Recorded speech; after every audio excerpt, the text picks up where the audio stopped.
you imagine what it would be like to travel back in time to change history, and something as little as stepping on the sidewalk a certain way can alter the entire course of history? So let's go back to November 2000.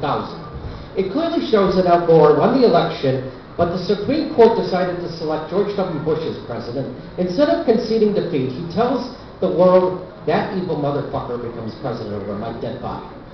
Al Gore tells people that tells people to start a riot. He tells people to overturn police cars and light them on fire, and he tells people to throw Molotov cocktails through government buildings.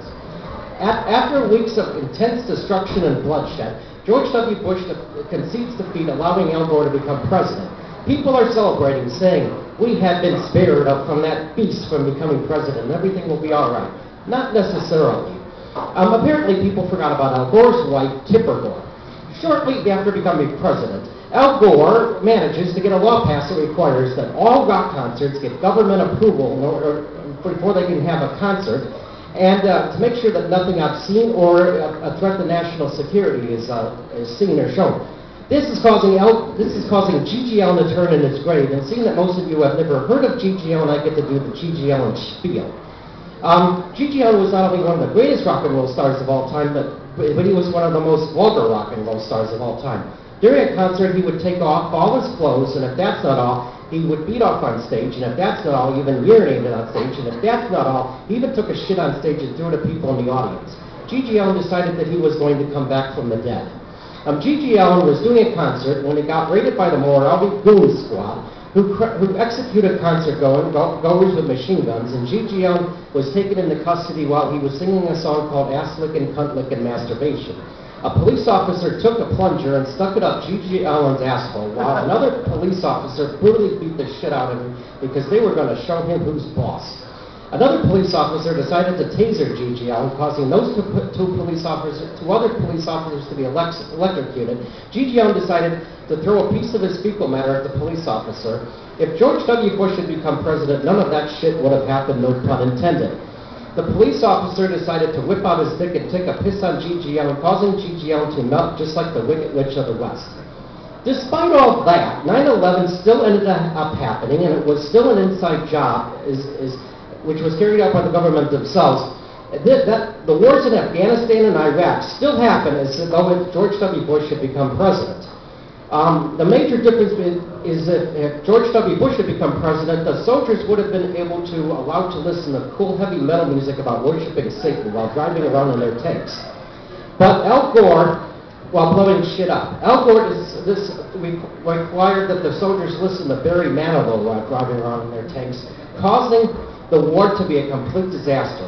They weren't even able to remove Saddam Hussein from power. At least if George W. Bush was president, Saddam Hussein would have been removed from power. This caused Al Gore to become very unpopular. Another thing that happened is on October 27, 2004, Michael Jackson went into a cardiac arrest, overdosing on pain pills, and he almost died. But amazingly, he survived. Michael Jackson decided to tell the world that the reason he was addicted to those pain pills was because Al Gore pulled down his pants and jerked off and shot sperm in his face during the cremation of care ceremony at Bohemian Grove. Michael Jackson said it was all Al Gore's fault that he was fucked up. Michael Jackson learned that he needed to let Jesus in his heart and become a born-again Christian, but the most important thing he learned that he needed to become a Republican, which prevented his June 25, 2009 death.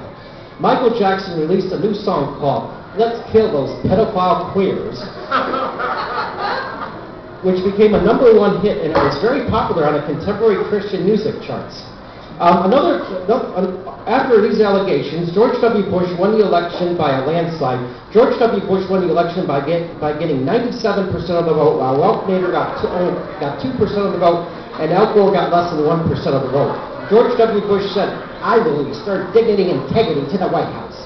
On April 20, 2005, the government carried out a false flag operation on the Hiawatha Light Rail line with the nuclear bombs going off, and it was blamed on Iran, which caused the war to get started with Iran.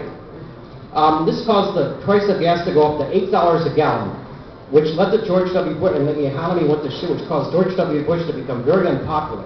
By 2008, people had finally woke up to realize that both Republicans and Democrats were full of shit, which led to Ralph Nader becoming president, and he picked Michael Morris as running mate.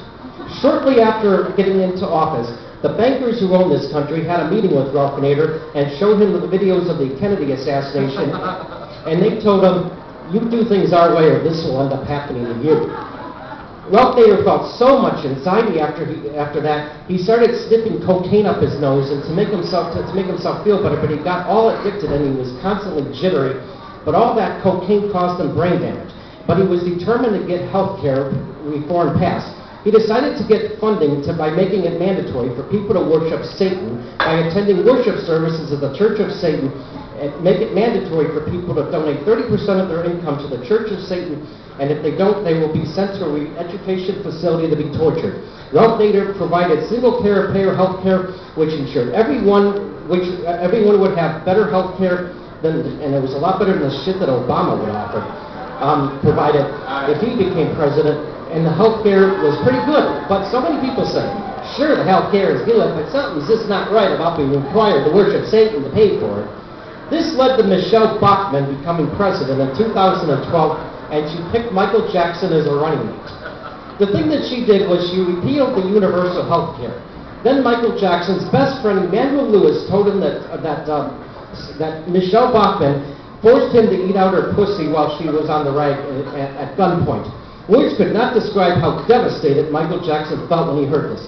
He wanted to revenge. Michael Jackson decided to slip axolotls in Michelle Bachmann's drink on the same day of the ceremony, celebrating the hanging execution of Ralph Nader and Michael Moore for forcing people to worship Satan to pay for health care. Michelle Bachmann said, "Happy days are here again when people can die if they cannot afford to pay for their health insurance." And then Michelle Bachmann started feeling painful gastrointestinal cramps. She was hoping that she would feel better if she blew a fart, but she ended up shitting out diarrhea. But Michelle Bachmann was so stupid she tried to blow another fart and she ended up shitting out more diarrhea.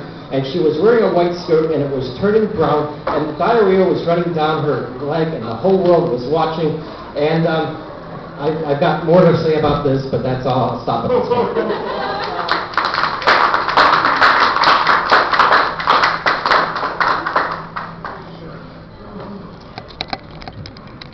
Thank you, Russ.